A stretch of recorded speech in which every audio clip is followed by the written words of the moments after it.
First, Israel says its forces battled Hamas fighters inside the Gaza Strip overnight, striking some 300 targets. Israeli airstrikes also continue to pound the enclave. Gaza's Hamas-controlled health ministry says more than 8,300 people have been killed since Israel launched its counterattack. Speaking Monday, the Israeli Prime Minister Benjamin Netanyahu categorically ruled out a ceasefire, saying it would be a, quote, surrender to Hamas. Just as the United States would not agree to a ceasefire after the bombing of Pearl Harbor or after the terrorist attack of 9/11, Israel will not agree to a cessation of hostilities with Hamas after the horrific attacks of October 7th. Calls for a ceasefire are calls for Israel to surrender to Hamas, to surrender to terrorism, to surrender to barbarism. That will not happen. Earlier today, we spoke to ABC's correspondent in Jerusalem, Jordana Miller. She told us more. The Israeli army is continuing to add troops and tanks to its ground offensive primarily in northern Gaza. It appears the strategy will be at some point to lay siege to Gaza City, and that will be the first and major spot where Israel will really attack. That's because Israel believes Hamas's headquarters are there.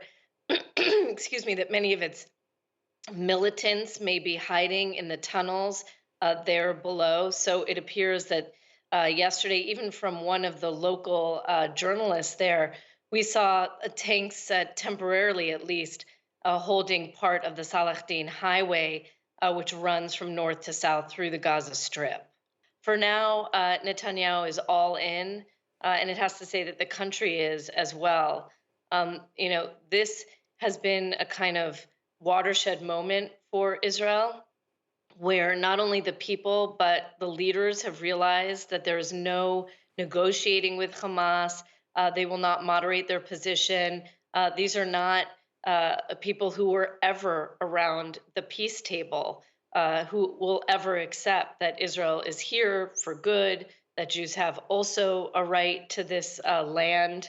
And that's why I think also Israelis find it so disturbing when they hear Palestinians or others saying, well, this conflict didn't start on October 7th, the day of this terrible attack.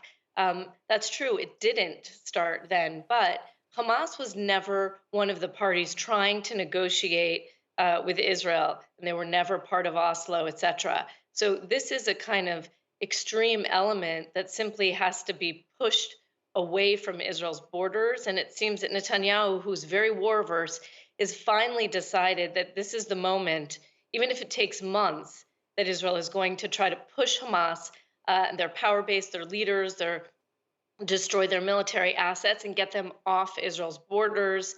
There's plenty of places they can go: Tehran, Beirut, Damascus. Israel doesn't want them anymore in the Gaza Strip.